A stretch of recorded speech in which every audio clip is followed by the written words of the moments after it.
অসমীয়া cinema জগতৰ জনপ্ৰিয় comedian অভিনেতা জয়ন্ত দাসদেৱক আজি অপমান কৰে এখন আৰক্ষীৰ বাহনৰ চালকে। আচলতে তেওঁ গৈছিল উজান বজাৰত বজাৰ কৰিবলৈ। ঘূৰি অহা পথত তেওঁ দেখিলে এখন আৰক্ষী বাহন। আৰক্ষী বাহনৰ পৰা এজন আৰক্ষী নামি হাতত চাদা লৈ চাদা মোহাৰি থকা দেখি আমাৰ মৰমৰ জয়ন্ত দাস ডাঙৰীয়াই ক'লে, আপুনি আৰক্ষীৰ পোছাকত চাদা মাৰিলে ভাল নালাগে। কোৱাৰ লগে লগে যিখন গাড়ীৰ আৰক্ষী বাহনৰ গাড়ী ড্ৰাইভাৰে আহি তেওঁক আঙুলি জোকাৰি কোৱাত আমাৰ মৰমৰ জয়ন্ত দাস ডাঙৰীয়াই বহুতো কষ্ট পায়। তাৰে হৈ তেওঁ ফেচবুকত এটা লাইভ আহি কৈছিল, আচলতে তেওঁ মনৰ শোক প্ৰকাশ কৰিছিল। তাৰে এটি ভিডিঅ' লৈ আনিছোঁ, আপোনালোকে ভিডিঅ'টো চাওক। আৰু যদি ভিডিঅ'টো চাই ভাল পায়, লাইক কমেণ্ট আৰু ভিডিঅ'টো যিমান পাৰে শ্বেয়াৰ কৰিব। আৰু যদি চেনেলটোত আপুনি প্ৰথমবাৰৰ বাবে চেনেলটো ছাবস্ক্ৰাইব কৰি কাষত থকা বেলটো বজাই ৰাখিব। নমস্কাৰ, মোৰ নাম জয়ন্ত দাস। মই নাটকত অভিনয় কৰোঁ, নাটক শিকি আছোঁ, নাটকৰ এজন বনুৱা। অলপ আগতে মোৰ লগত এটা ঘটনা হ'ল, যিটো ঘটনাত মই খুব দুখ পাইছোঁ, খুব মৰ্মাহত হৈছোঁ, খুব আঘাত পাইছোঁ, খুব লাজ পাইছোঁ।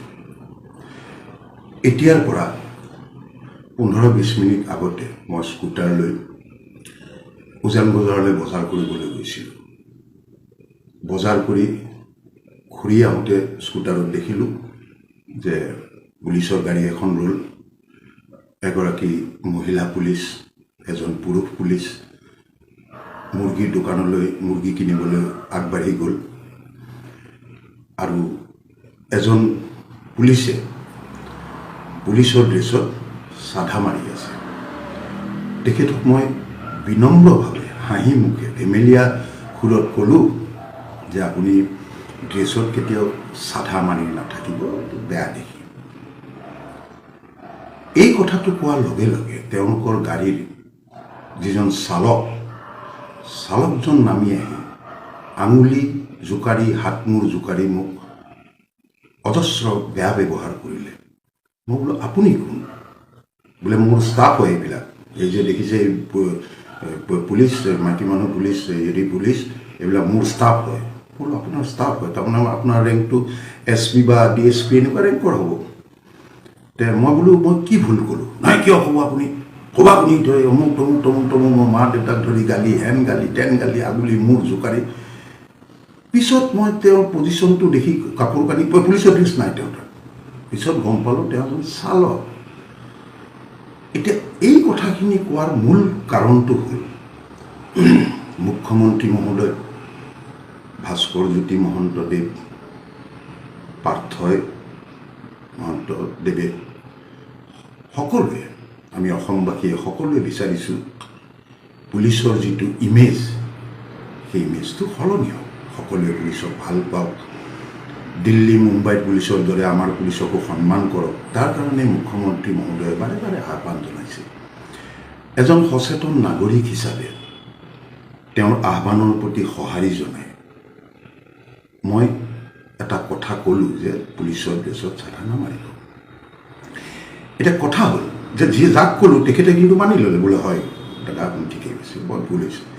কিন্তু এই যে চালকজনে মোৰ মা দেউতাক ধৰি গালি দিলে, মোক উচ্চ বাচ্য কৰিলে, এতিয়া তাৰমানে আমি যিখিনি সচেতন নাগৰিক, আমি কি একো সহায় কৰিব নালাগে নেকি? অকল মুখ্যমন্ত্ৰী মহোদয়ে ভাস্কৰজ্যোতি মহন্তদেৱেই অকল কৰি থাকিব, আমি একো কৰিব নালাগে? মোৰ কথাটো হ'ল যে মই কি ভুল কৰোঁ? নম্ৰভাৱে হাস্য ৰস ৰাখি পেলাই মই তেখেতক কৈছিলোঁ যে পুলিচৰ ড্ৰেছ পিন্ধি চাধা নামাৰিব। যাৰ কাৰণে চালকজনে মোৰ মা দেউতাক ধৰি গালি, অবাশ্য গালি, বেয়া বেয়া শব্দৰে গালি, মই লজ্জিত হৈ মৰ্মাহত হৈ তাৰ পৰা মূৰ নমাই অলপ দূৰ আহি চকুলো মচি ঘৰলৈ গুচি আহিলোঁ। এতিয়া কথা হ'ল যে তাৰমানে আমি একো ক'ব নোৱাৰিম নেকি? আমি কাৰোবাক যদি সৎ উপদেশ এটা দিওঁ, তাৰ কাৰণে ড্ৰাইভাৰ এজনে আহি বেয়া বেয়া গালি পাৰিব নেকি? মন কৰিলে দেখা যায় বহুত ক্ষেত্ৰত পুলিচৰ গাড়ী চলোৱা ড্ৰাইভাৰবিলাকে নিজকে পুলিচ বুলিয়েই ভাবে। তেওঁলোকৰ ব্যৱহাৰ, তেওঁলোকৰ বডি লেংগুৱেজ, তেওঁলোকৰ কথন শৈলী যেন এজন SP DSP। এতিয়া মই মুখ্যমন্ত্ৰী মহোদয় ভাস্কৰজ্যোতি মহন্তদেৱলৈ অনুৰোধ জনাইছোঁ যে এনেকুৱা ব্যৱহাৰ যাতে ভৱিষ্যতে কোনেও নাপায়। কিয়নো আপোনালোকে কিবা এটা আহ্বান জনালে এই ধৰণৰ ব্যৱহাৰ পালে আমাৰ দৰে সচেতন নাগৰিকে কিন্তু কেতিয়াও সঁহাৰি নজনাব। গাড়ীখন কোন থানাৰ মই নাজানো আৰু মই বিচাৰিও যোৱা নাই। মই খুব দুখিত আৰু খুব লজ্জিত, খুব দুখ পাইছোঁ যে মোৰ দৰে বয়োজ্যেষ্ঠ মানুহ এজন চালকে ইমান বেয়া ব্যৱহাৰ কৰিলে ইয়াৰ এটা উচিত বিচাৰ হ'ব বুলি মই আশা কৰিলোঁ। ধন্যবাদ।